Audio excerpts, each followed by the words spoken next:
Good morning, Ben. How are you, Sally? Very well, thank you. Looking forward to Chapter 2 today, Australia's business culture. Should be good. So my first question for you on Australian business culture is, what are the symbols and why are they important? Well, I mean, one of the ways of deciphering culture or interpreting culture is through the visible symbols that you can see when you walk into any business, or in our case, when we're talking about Australia. So what are the symbols? And I mentioned a couple in our last talk. You know, our industrial relations system is a major symbol of Australian business culture. But, it's not the only one. You know, there's the whole area of the nature and composition of our industry base. You know, that's an important part of it. And the scale of our businesses, you know, small, medium and large, or the range of different businesses we have. A public company has a different culture from a private company, which may well have a different company from a family business or a not-for-profit. Yes. So they're all kind of go to make up this thing called the culture. And culture is not something that you just kind of understand. I mean, it's something that you kind of have to decipher over time. You know, yes. It really is a challenge. Even, you know, the if you like, the industry associations around business are an important part of the culture, and we've seen in our lifetime. In recent years, you know, the changing nature of the workforce. You know, when I started work, there were very few women in the workforce, and now I don't think it's 50%, but it's approaching 50%. And also, we've had a major shift in the education of the workforce. You know, when I started work, very few people were tertiary educated. You know, now the figure is around about 43%. All of that sort of goes into this melting pot called the Australian business culture. And I first wrote about it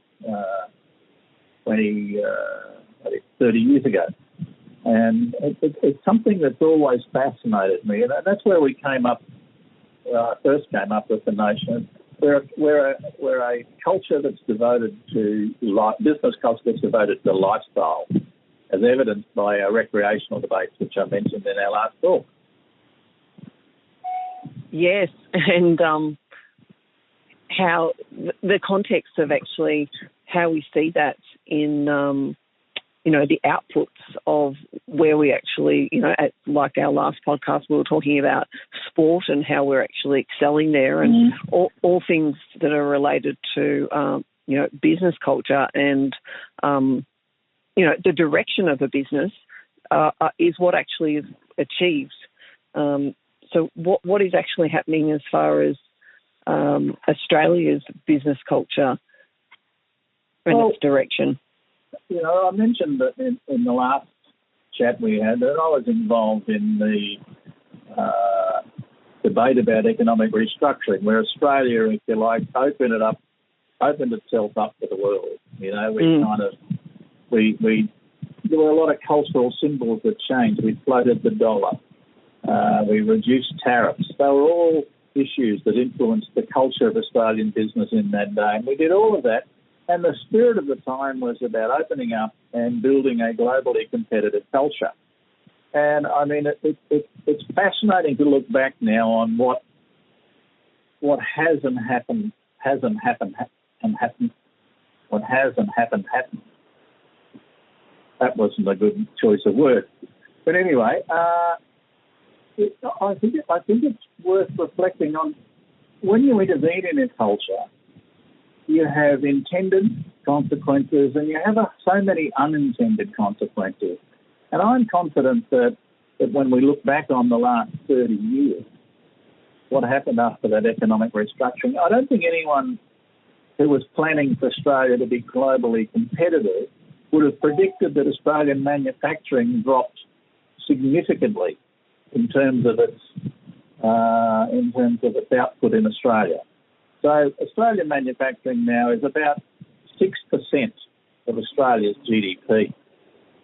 Now, back then it was much higher. And if you look at the graph, since 1990, the graph of Australian manufacturing looks like a black ski slope, which is seriously steep.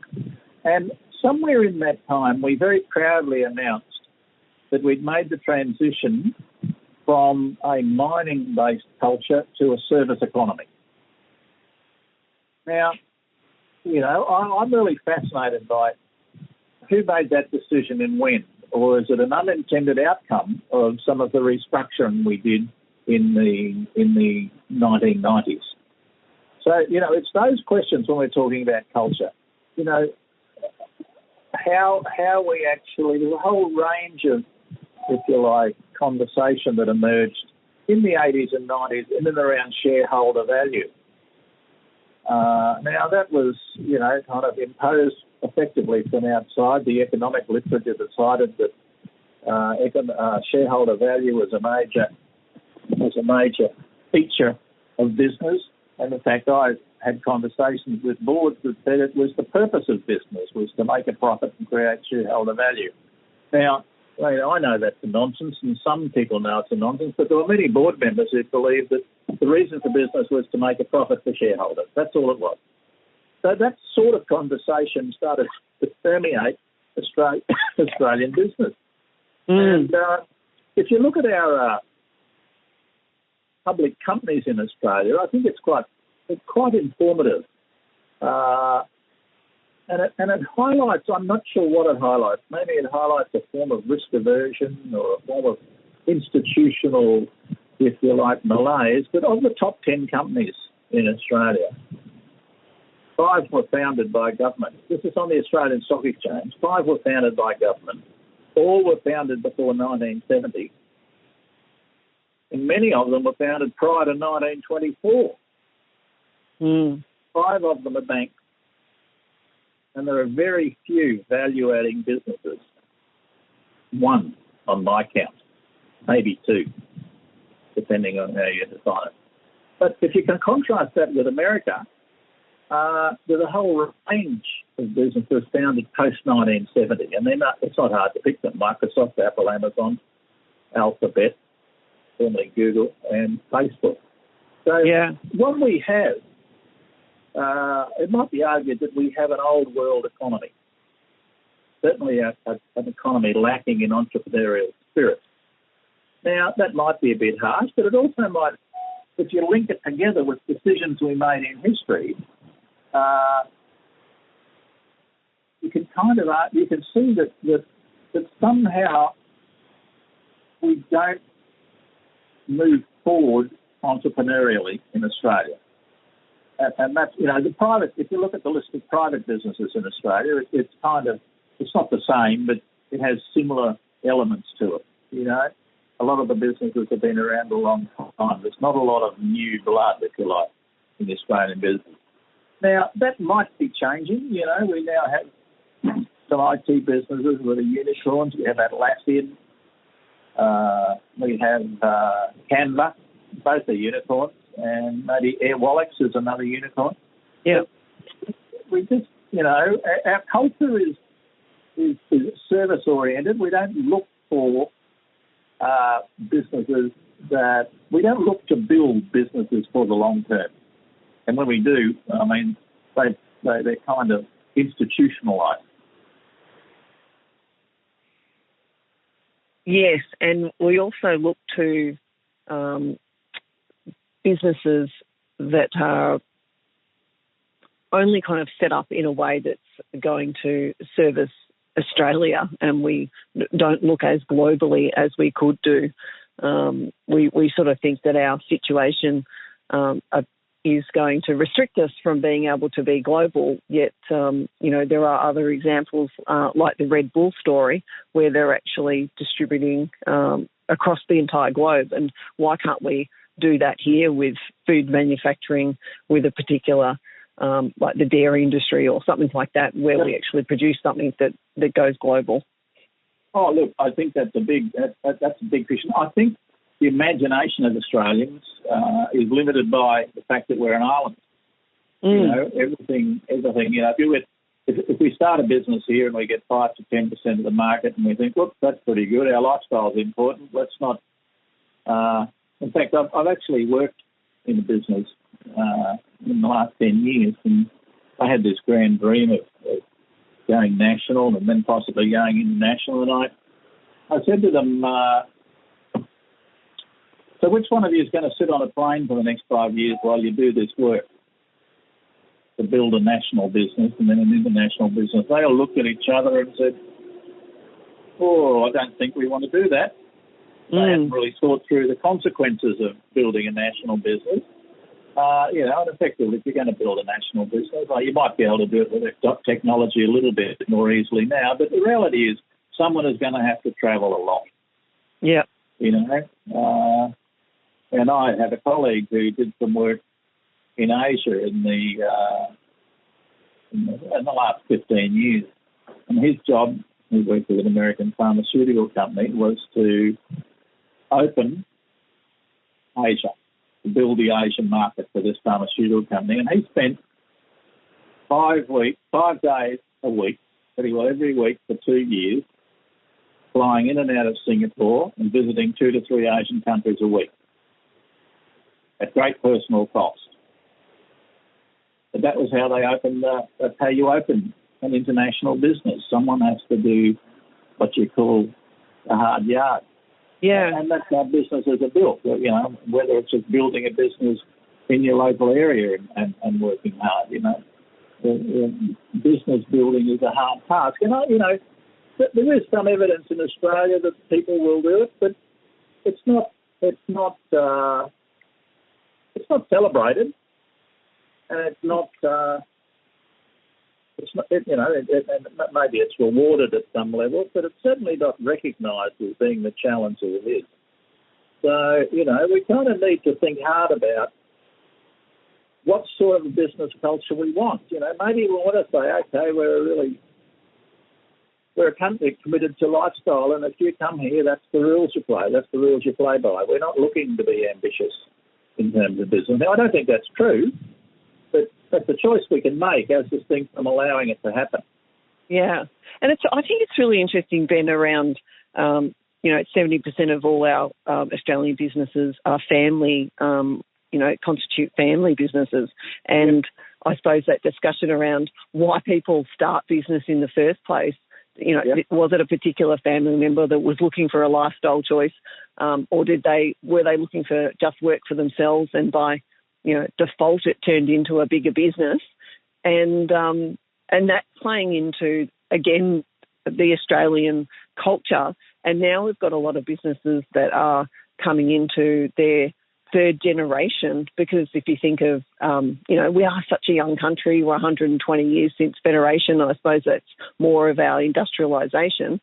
So we're now getting third generation family-owned businesses, or second generations trying to move them on to the third, and the third generation do not want to take the business forward because it's not part of, I guess, their lifestyle choices, or they're not interested in manufacturing, or they're not interested in whatever that business may well be.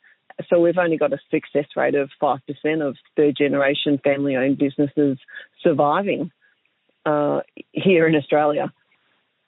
Well, I mean, the story about family business is what the first generation creates it, the second generation builds it, and the third generation messes it up. That's one of the kind of metaphors of building family businesses. And family businesses are an important part of Australian business. And the challenge is to transition those businesses into longer term businesses. I mean, it's a fascinating challenge. I mean, one of the things in one of the reports I read in the 1990s, it said that one of the things Australia needed to do was build more bigger businesses. And arguably our journey in that regard, hasn't been great. There are a lot of really good businesses in Australia, but A, they keep their heads down. and they don't want to be visible for all sorts of reasons. And who knows? We just don't celebrate them. We don't make a big deal. We don't make a big deal of how important it is that these businesses exist. No, I agree. And I think that the businesses themselves are getting on with business and don't necessarily share their expertise or learnings because it's not really part of their day-to-day doing business. And that, in turn, restricts, I guess, industry growth and industry innovation. So some of the expertise tends to stay within those businesses and ends with the people that are actually, when they retire and the information isn't continued and shared on, passed on. And we need to make sure that there's an intervention to stop that from happening, for the future of Australia, I think. Oh, look, I think, in the end, business is an evolving culture, and ultimately, if we're going to have a prosperous and wealthy nation, business is the platform. And the question is, how do we build a platform that is sustainable and ongoing, and where people actually want to be in business? Some of the research indicates that there's a lot of people in business for all sorts of reasons. Only about 20% of people who go into business are actually what you might call business builders. There's a lot of people go into business for lifestyle reasons. There are a lot of people who are in business because their profession or their trade trips them into a business, and all of a sudden they're more interested in their profession than they are in building the business. It's just an unhelpful byproduct that they've got to manage all these people, so to speak. So the real business builders are the sort of people we need to cultivate. And, we can see some early changes happening in Australia. There's all these startup centres and incubators and stuff like that. But, we're talking about we've got to take a long-term view about this stuff. And it doesn't seem like that's a particular skill that we want to adopt in this country. And also, Ben, we spoke on the last podcast about this, but, where are the leaders that are actually the business leaders that others can look up to or connect with and inspire?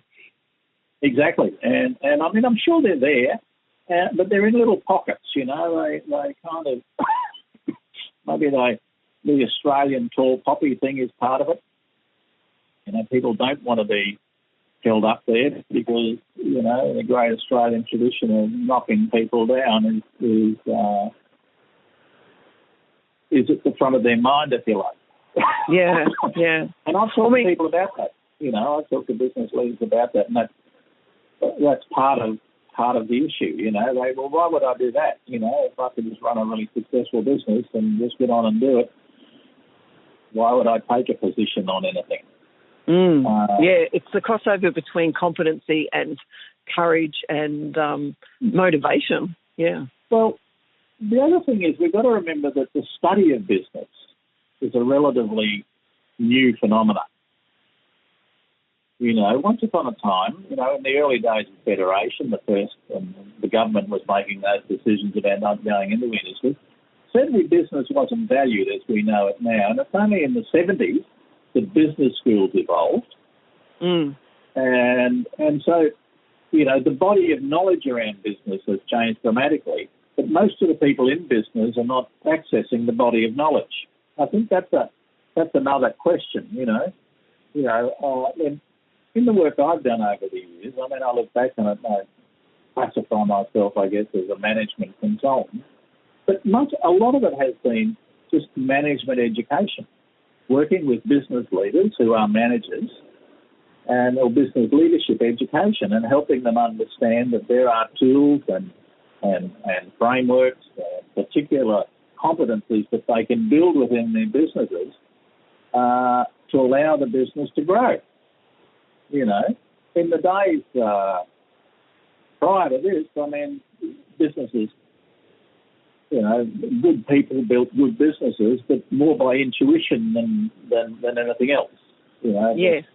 It was there was no body of knowledge that they could access. And I think that's worth reflecting on in the context of where we are now. Every university has a business school, and there's a bunch of young people who go and study business, and at least we're building a tradition of business thinking, and maybe over 100 years that'll make a huge difference for Australia. Yeah. Well, also we've got our governance. So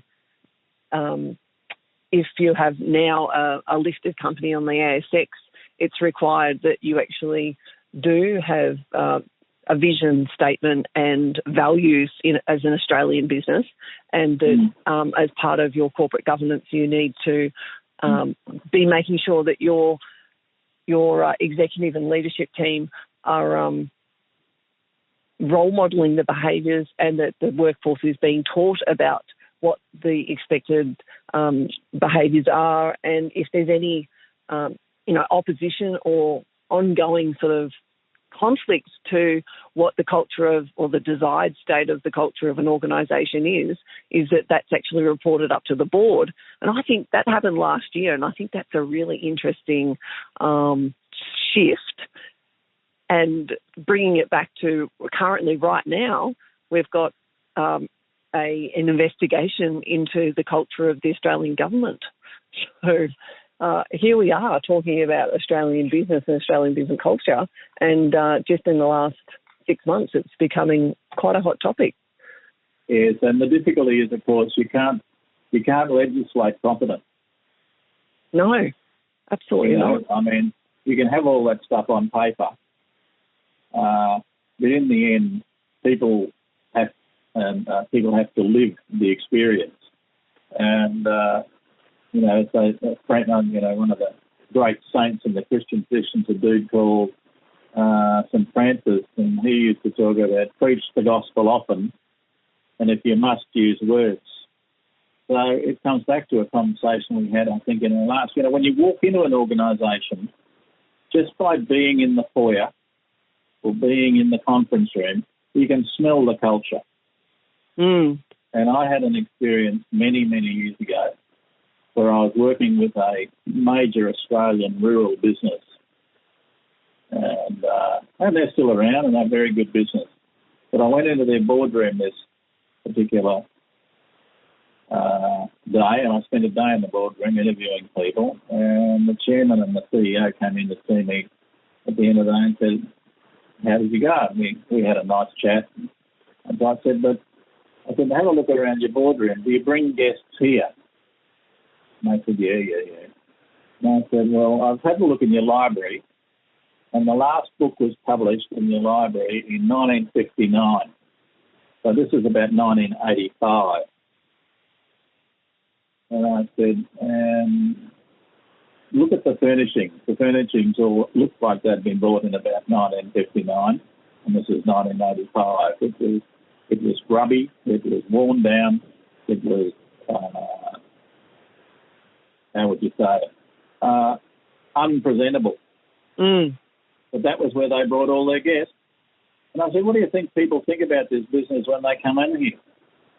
And they never thought about it. Now, that was a very simple example, or even a symbol of their culture. Absolutely. It was an example of a business that, I mean, and look, I can't argue that they've been quite successful, not outstandingly successful, and they still exist, so they must have something going for them. But, their culture didn't value anything like high performance or excellence or quality. They were all words that went through my mind when I was talking to them.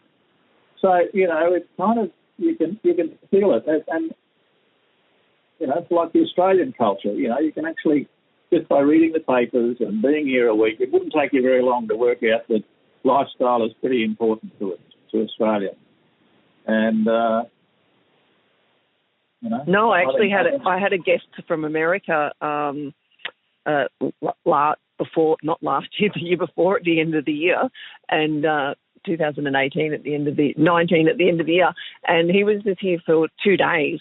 It was very, very short visit for a long trip, and I drove him back to the airport and was making use of about an hour and a half of his time, and obviously started driving around, the Amy Stadiums and Etihad, and showing him around Melbourne and Botanic Gardens, and we were just driving past all these things, and exactly, it was this very quick synopsis of what Australian culture was like, and to your point, you can basically just drive around in 30 minutes and you can kind of have a look at how we are. Because, I think we've said that before, that the architecture and the buildings also represent what's happening in a country. Absolutely. And I think, when we're talking about culture, they're the sorts of things, what do we celebrate? I mean, how do we celebrate things? I mean, who are our leaders? Who do we celebrate? The Australian year is archetypal. I mean, it's an archetype of what we think is important in Australia. There are other things, but I think we can kind of explore that in a whole range of ways. Absolutely. Well, thank you for your time this morning again, Ben. Do you have any closing points on Australian business culture as far as what you think people could be thinking about their input themselves and what happens in their workplace? Sure. Look, the question I think that we can all ask ourselves is, are we happy with where we're up to in business? I think there is a lot of thinking we can do about how much better we can be. And if you look at our ASX, as I pointed out, our top 10 publicly listed companies were all founded after 1970, prior to 1970. That's the statement. I mean, how can we encourage people in family businesses to think about, the longer term, instead of thinking about making a profit this year, think about how you can actually build a business. Can we create a culture of business building in Australia? Can we make it something that's celebrated rather than not even on the agenda at all? I think we have to encourage younger people, and I think it's happening, but I think we need to do more of it, to see business as even more than a way to make money. Business is the platform on which a wealthy society and a prosperous society is built. I mean, we cannot have, and there's a big debate at the moment about aged care in Australia. We can't have world-class aged care if we don't have a world-class business system. And a world-class business system allows people to be paid well and be prosperous, and the tax that comes from that is a way of funding it. All of these measures cost money, and businesses, and Australia needs to spend more time thinking about wealth creation and less time about them redistributing wealth. So that's my final word. Thank you for your time, Ben, and I'll look forward to our next podcast. Okay. See ya. Cheers.